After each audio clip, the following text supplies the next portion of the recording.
بسم اللہ الرحمن الرحیم. موٹیویشنل اسپیکر بار بار کہتے ہیں سکسیز، کامیابی، یہ لفظ بہت استعمال کرتے ہیں. آج ہم اس جگہ پہ کھڑے ہوئے ہیں، آج اللہ نے ہمیں جو کامیابی دی ہے اس کے پیچھے یہ راز ہے، اس کے پیچھے یہ راز ہے. کل کوئی صاحب مجھ سے ذکر کر رہے تھے کہ ایک موٹیویشنل اسپیکر ہیں، بڑی زبردست تقریر کر رہے تھے اور کہہ رہے تھے آج اللہ نے مجھے جو کامیابی دی اس کے پیچھے یہ راز ہے. میں نے کہا بھائی اللہ نہ کرے، اللہ نہ کرے آج ان کو لقوہ ہو جائے، اللہ نہ کرے، اللہ سب کو محفوظ، ان کی زبان بند ہو جائے تو کامیابی کہاں چلی گئی؟ بولو نا. اللہ نہ کرے یہ گھر سے آ رہے ہیں ورک شاپ کے لیے اور اللہ نہ کرے کسی گاڑی سے ایکسیڈنٹ ہو گیا اور ٹانگیں ٹوٹ گئیں، اللہ نہ کرے، اللہ سب کو حفاظت، تو وہ کامیابی جو سکسیز کی باتیں وہ کہاں چلی گئیں؟ بولو بھائی. میں سب سے پہلے آپ لوگوں سے سوال پوچھتا ہوں کہ مائیکل جیکسن کامیاب تھا یا ناکام؟ زندگی میں کامیاب تھا. جو سکسیس کی ڈیفینیشن کی جاتی وہ ان موٹیویشنل اسپیکر کی بات کر رہا ہوں جو مذہب کو نہیں مانتے، ان کی بات کر رہا ہوں، جو آخرت کا تصور نہیں رکھتے. مائیکل جیکسن دنیا کے لحاظ سے کامیاب ترین انسان ہے نہیں؟ بولو بھائی. تھا. اب کامیاب ہے یا نہیں؟ اب نہیں ہے، اب نہیں. لوگ اس حقیقت کو، اب جو مائیکل جیکسن کی زندگی کو فالو کر رہے ہیں، ہمارے یہاں بھی بہت سے لڑکے ڈانسر بننے کی کوشش میں لگے ہوئے ہیں کہ جیسے مائیکل جیکسن ترقی کی عروج پہ پہنچا تھا تو میں بھی تھرک تھرک کے وہاں تک پہنچتے نہیں ہیں، جوائنٹ میں کچھ مسئلہ ہو جاتا ہے کیونکہ جیسے اللہ نے اس کی ہڈیوں میں اسپرنگ لگائے ہوئے تھے وہ ہر ایک کی ہڈیوں میں نہیں ہوتے، تو وہ کچھ نہ کہیں سے وہ چٹک گئی، کہیں آواز آ گئی. تو کوشش یہی ہوتی ہے کہ ہم بھی ان ترقی کی کہاں تک پہنچے. بھائی آپ جس کو فالو کر رہے ہو ذرا اس کی قبر پہ جا کے اس سے پوچھو کہ حضرت آپ نے پوری ایڑی چوٹی کا زور لگا دیا، بچپن سے آپ نے ایک چیز کو ویژن بنایا.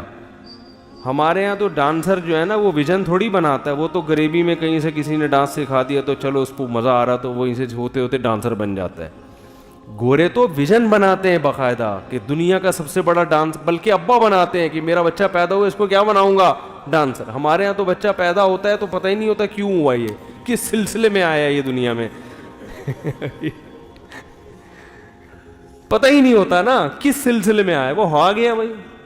سوچیں گے وہ خود ہی بنٹے بھی کھیل رہا ہے، کنچے بھی کھیل رہا ہے، مارم پیٹی بھی، گھنٹیاں بجا کے بھاگ بھی رہا ہے، گالیاں بھی سیکھ رہا ہے، گٹکے بھی کھا رہا ہے. تو پھر بڑے ہو کر ماں باپ بہت عرصے کے بعد جا کے تھوڑا سوچتے ہیں کرنا کیا ہے اس کے ساتھ. اب جب بگڑ گیا تو تبلیغ والوں کو پکڑ رہے ہوتے ہیں. تو گورا جو ہے نا، وہ ایک میاں بیوی کی شادی ہوئی نا تو وہ شوہر ادیب تھا، ادیب جو بڑے شاعر اور ادیب ہوتے ہیں نا. اب ادیبوں کی اور جو رائٹر ہوتے ہیں ان کی عادت ہوتی ہے کہ ہر کلام بڑا شائستہ ہو اور بڑی تمیز سے، ایسے ہی بے ڈھنگے طریقے سے میری طرح پینڈوؤں کی طرح نہ شروع ہو جائیں جیسے میں شروع ہو جاتا ہوں، بڑی تمیز سے کیا کریں، بات کریں. تو وہ جب دلہن کے کمرے میں گیا تو اب اس نے کہا یار میں دلہن سے بات چیت کا آغاز کیسے کروں، کوئی تمہید ہونی چاہیے نا. تو کافی دیر سوچتا رہا، کافی دیر سوچنے کے بعد بیگم کا نام لے کے کہتا ہے جی وہ میری آپ سے شادی ہوئی تھی تو اس سلسلے میں حاضر ہوا ہوں میری آپ سے شادی ہوئی ہے اس سلسلے میں حاضر ہو. تو کیا کہہ رہا تھا یار میں،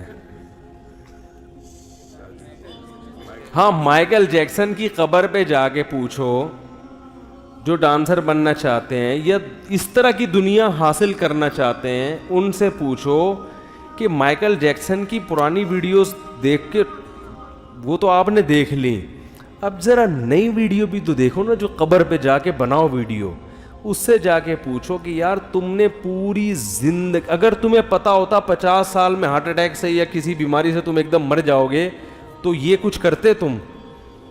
کہے گا نہیں کرتا.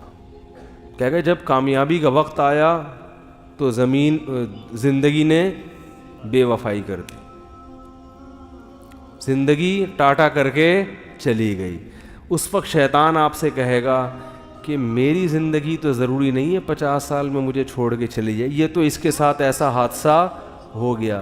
تو یاد رکھو جتنے بھی خبر میں ہیں نا, ان سے جا کے انٹرویو لو, اگر ان کو زبان اللہ دے دے وہ سب کہیں گے یار ہمارا کوئی مرنے کا پروگرام تھا نہیں, اتفاق سے اچانک ہی مرے ہم لوگ. ان میں کوئی 1000 میں ایک ایسا ہوگا جو 6 مہینے سے مرنے کی تیاری میں لگا ہوا ہوگا, ورنہ سب کے ساتھ ایسا ہی ہوتا ہے. بیٹھے ہوئے ہوتے ہیں اور لیٹ جاتے ہیں, بیٹھے ہوئے ہوتے ہیں. اور پھر اللہ نے تو عبرت کا نشان ان لوگوں کو بنایا کہ یہ تو اپنی صحت کی ایسی کیئر کرتے ہیں کہ اس کیئرنگ کا تو ہم تصور کر ہی نہیں سکتے. ہم تو پتہ نہیں ڈالڈے کھا کے ڈانسر بن رہے ہیں ہمارے یہاں اور گلوکار بن رہے ہیں اور فلموں کے اداکار بن رہے ہیں اور یہ سب کچھ کر رہے ہیں. ان کو تو ویسے ہی کوئی بھروسہ نہیں ہے, تم تو تھرکتے تھرکتے ہی نہ کہیں پھسل کے نہ مر جاؤ. تو یہ تو بہت ڈاکٹر 24 گھنٹے جن کے ساتھ گھومتے ہوں, ہر وقت ان کا بلڈ پریشر بھی چیک کیا جا رہا ہو, نبض بھی چیک کی جا رہی ہو, ایک ایک چیز ڈاکٹر. اور ڈاکٹر بھی یہاں کے نہیں, USA کے ڈاکٹر. USA سے مجھے یاد آیا, میں جب ہانگ کانگ میں تھا نا تو وہاں اٹک کے لوگ بہت ہیں. تو میں نے ایک اٹک والے سے پوچھا, میں نے کہا آپ کہاں کے؟ کہتے ہیں USA. میں نے کہا USA تو آپ تو یہیں کے بورن ہیں, یہیں کے پیدا. کہہ رہے ہیں بھائی ہماری اس ریاست کا نام ہم نے ہانگ کانگ نہیں اب USA رکھ دی, یونائٹڈ اسٹیٹ آف اٹک. ٹھیک ہے, کیونکہ اٹک کے لوگ اتنے زیادہ ہیں ہانگ کانگ میں کہ وہ کہہ رہے ہیں ہم نے اب اس ریاست کا نام کیا کر دیا, یونائٹڈ اسٹیٹ آف اٹک. تو جب کوئی ہمیں فون کرتا ہے کہاں ہو, ہم کہتے ہیں USA میں. شو بھی مر جاتی ہے اور جھوٹ بھی نہیں ہوتا, ٹھیک ہے نا. تو یونائٹڈ اسٹیٹ آف اٹک. تو میں کہہ رہا ہوں جو اوریجنل یونائٹڈ اسٹیٹ ہے, یونائٹڈ اسٹیٹ آف امریکہ, وہاں کے ڈاکٹر اور اس کا پورا پینل وہ بیچارے کو نہیں بچا سکا. تو یہ عبرت کا نشان ہے ہم سب کے لیے, میرے لیے بھی, آپ کے لیے بھی, کہ بھائی یہ جس کو ہم کامیابی سمجھ رہے ہیں یہ کامیابی نہیں ہے, یہاں جیتنے کے بعد بھی ناکامی ہے. تو مائیکل جیکسن اگر کامیاب تھا تو تھا, اور جو چیز تھی ہوتی ہے نا وہ حقیقت نہیں ہوتی. ارے بھائی ایک آدمی پیسہ بہت کمایا پھر چھن گیا, تو کیا اس پہ خوش ہوگا؟ میں نے بہت کمایا تھا. آپ کہہ رہے ہو یار تم بڑے خوش پھر رہے ہو, کیا بہت دولت آ گئی ہے؟ وہ کہہ رہا ہے اتنی مجھے خوشی ہو رہی ہے کیونکہ میرے پاس دولت تھی اس لیے میں بہت خوش ہوں. تو آپ کہو گے یار تھی تو پھر اب کس بات کی خوشی؟ تھی کا لفظ بتا رہا ہے کہ اب نہیں ہے. اور ایک آدمی ہو جو غریب ہو, کچھ بھی نہیں ہے, بڑا خوش پھر رہا ہے, آپ اس سے پوچھ رہے ہیں کیوں خوش تھے, کیوں خوش ہو؟ وہ کہے گا میرے پاس دولت آئے گی. یقیناً اس کی خوشی کیا ہے؟ بجائے کہ یار آ جائے گی. تو تھی پہ کوئی خوش نہیں ہوتا. تو مائیکل جیکسن ہو یا کوئی بھی اس طرح کے مشہور لوگ ہوں, اگر وہ کامیاب ہو گئے تو یہ بیوقوفوں والی باتیں ہیں بھائی, پاگل پنے کی باتیں ہیں کہ وہ مرا کیوں پھر وہ کامیاب ہو گیا, اور ایسے ٹائم پہ مر گیا جب مرنے کا اکثر پروگرام لوگوں کا ہوتا نہیں ہے. ٹھیک ہے نا, تو ایسے ٹائم پہ مر گیا. کوئی بھی کسی بھی ٹائم پہ مر سکتا ہے. ہمارے ایک عالم تھے, جاننے والے دوست تھے, ینگ تھے, بہت خوبصورت, بڑی پرسنالٹی, بہت اللہ نے پیسہ بھی دیا. ان کے والد کے اکلوتے بیٹے, باپ نے اپنے بیٹے کو پڑھایا لکھایا, بہت کچھ امیدیں لگائیں کہ بھئی اب یہ بیٹا مفتی بنے گا, عالم بنے گا. وہ عالم بھی بنے, مفتی بھی بنے. ان کی شادی کرائی, بچے ہوئے, ایکسیڈنٹ میں اچانک موت. ہم کہتے تھے یار یہ کیسے دنیا سے چلے گئے یار, ان کے تو ابھی دنیا میں جو والد کی جو امنگیں تھیں اس کے پورا ہونے کا وقت آیا ہے. تو مجھے بھی, کیونکہ میری ان سے بڑی گہری دوستی تھی, مجھے بڑا میری ان سے ایک دن پہلے گپ شپ ہوئی ہے, باتیں ہو رہی ہیں, اگلے دن اطلاع آئی کہ ان کی ڈیتھ ہو گئی. تو ایک دم دھچکا لگتا ہے نا انسان. بہت دیر سوچتا رہا کہ اللہ اس میں کیا حکمت ہے. بھائی ہم مر جائیں یا کوئی دوسرا مر جائے, ہمارے اور بھی ماشاءاللہ بھائی ہیں, یہ بیچارے مر گئے جبکہ ان کے والد نے جو انویسٹمنٹ ابھی کی تھی اس کے پھل کھانے کا وقت آیا, اور تھے بھی اکلوتے, اور باپ کی نیت بھی بہت اچھی تھی, کوئی دنیا نیت نہیں تھی. کیا تھا, عالم بناؤں گا اور یہ دین کا کام کرے. اور اگر مرنا ہی تھا اللہ شادی سے پہلے مر جاتے. جوان بیوی اور بچوں کو یتیم بھی ہو گئے, باپ بھی پریشان, گھر بیوی بھی پریشان, بچے بھی چھوٹے چھوٹے. بڑا درس آتا ہے نا انسان کو, بچوں کا تو کوئی پوچھنے والا نہیں ہوتا باپ کے بعد. میں بڑا پریشان ہے, اللہ تیرے تو ہر کام میں کوئی حکمت ہوتی ہے, اس میں کیا حکمت ہے تیری. کافی دیر سوچتا رہا تو ایک حکمت اللہ نے ذہن میں ڈالی. یہ حکمت یہ ہے کہ میں کسی کو کسی بھی وقت مار سکتا ہوں, بس یہ حکمت ہے. یہ ذہن بنا لو, کوئی بھی کسی بھی ٹائم پہ میرے بھائی مر سکتا ہے. تو سارا اپنا جو سیٹ اپ چلاؤ نا, اسی حساب سے ہم کسی بھی ٹائم پہ مارکیٹ سے شارٹ. ہر آدمی سمجھتے ہے میں شارٹ نہیں ہوں گا. میں جب وہ وصیت لکھی نا, میں نے وہ پورا ڈائریاں واریاں بنا کے گھر میں بتایا میں مر گیا تو یہ. اور میں جب بھی سفر پہ جاتا ہوں گھر والے میں مر گیا تو یہ, گھر والے کہتے ہیں کیوں مر رہے ہو بھائی, کیا مسئلہ کیا ہے. ایک دفعہ میں نے پہلے بھی واقعہ بتایا, جب حج کرنے گیا نا تو ہم لوگ مکہ سے مدینہ, ہم نے ایک ٹیکسی لی کرائے پر کہ مکہ سے ہم مدینہ جائیں. کار لیتے ہیں نا کرائے پر. وہ ڈرائیور عرب تھا. اس نے کیا کیا, اب مکہ سے مدینہ ہم نکلیں تو اس نے نمبر پلیٹ پہ چڑھایا کپڑا. وہ سعودی تھا, کپڑا چڑھایا. ہم نے کہا خیر نہیں ہے, کیونکہ وہ جب آپ اوور اسپیڈ ہوتی ہے نا گاڑی تو وہ کیمرے سے ٹریس ہو جاتی ہے. نمبر پلیٹ پہ وہ کیمرہ لگتا ہے. وہ اس نے چڑھا دیا کیا, کپڑا. ہم نے کہا اللہ خیر کرے, اب یہ بھگائے گا. اور اتنی اسپیڈ سے گاڑی بھگائی ہے اس نے, اتنی اسپیڈ سے کہ وہ جو ٹریفک پولیس والے ہوتے تھے نا, ایک دو دفعہ تو ایسا ہوا کہ ٹریفک وہ جو انہوں نے وہ رکھے ہوئے ہوتے ہیں تکون سے روکنے کے لیے, اس کو بھی دھاڑ توڑتا ہوا نگل لیا وہ. اور پولیس والے پیچھے بھاگ رہے ہیں اس کے, پتہ نہیں کیا کیا مسئلہ تھا اس کا, واللہ عالم. تو میں نے کہا بھائی کہیں بھی یعنی کوئی زخمی ہونے کا آپشن نہیں ہے ابھی, یا تو ڈائریکٹ اگلے جہان میں یا مدینہ. تو مجھے متنبی کا ایک شعر یاد آ رہا تھا, ضربت بہتی حضرب القمار اما لہذا و اما لذا.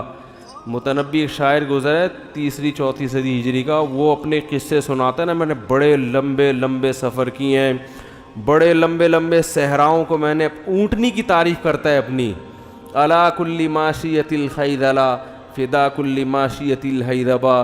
کہہ رہے وہ جوان خوبصورت عورتیں میری اونٹنی پہ قربان. لوگ عورتوں کی تعریفیں کرتے ہیں نا شاعری میں, کہہ رہے میری جو اونٹنی ہیں انہوں نے مجھے بڑے بڑے صحرا کیا کیے ہیں, پار کروائے ہیں, جنگوں میں میرا ساتھ دیا ہے.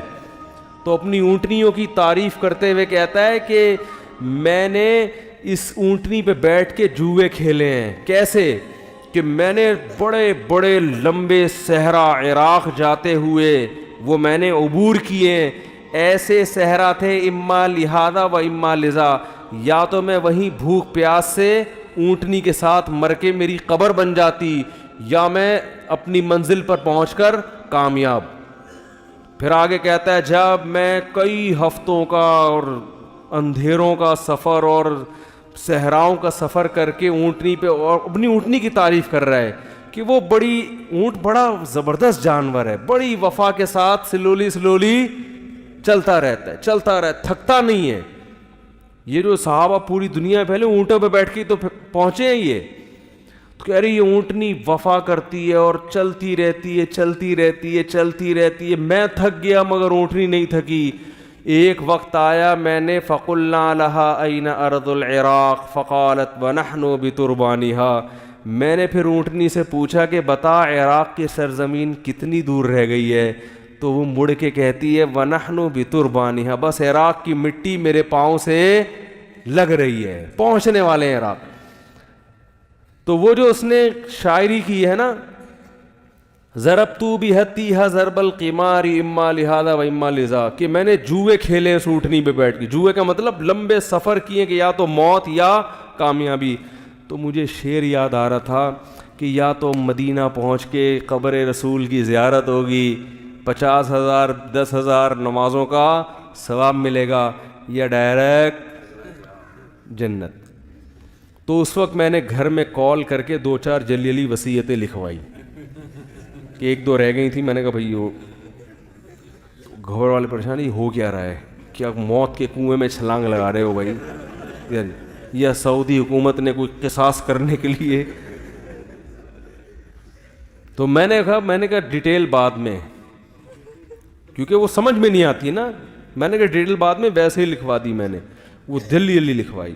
کیوں؟ مقصد بتانے کا یہ ہے کہ بھائی کوئی کسی بھی وقت مر سکتا ہے. تیز رفتار گاڑی میں تو ویسے ہی چانس زیادہ ہے. آج ہمارے ایک رشتہ دار بائی روڈ آئے پنجاب سے. میں نے کہا آپ بائی روڈ کیوں، بائی ایئر کیوں نہیں آئے؟ کہہ رہے ہیں یار جہاز میں نا آپشن نہیں ہے. کہہ رہے میں کوشش کرتا ہوں بائی روڈ ہی. وہ کہہ رہے ہیں یار روڈ میں ٹکر لگے گی، کلابازیاں کھائیں گے، تھوڑا سا ادھر سے یوں پکڑیں گے جا کے، ادھر سے کھڑکی پکڑیں گے، تھوڑا سا باہر نکلیں گے، 1-8 ٹانگ ٹوٹنے چلی جائے گی، بہت کم چانس ہوتا ہے کہ بالکل ہی مر جائیں. کہہ رہے جہاز میں جب وہ جنید جمشید بیچارے کا واقعہ ہوا نا، کہہ رہے وہاں تو بس بیٹھے تھے اور پھر غائب، باڈی بھی نہیں ملتی. تو ہر شخص نے مرنا ہے اور کچھ پتہ نہیں کون کس ٹائم مارکیٹ سے شارٹ ہو جائے.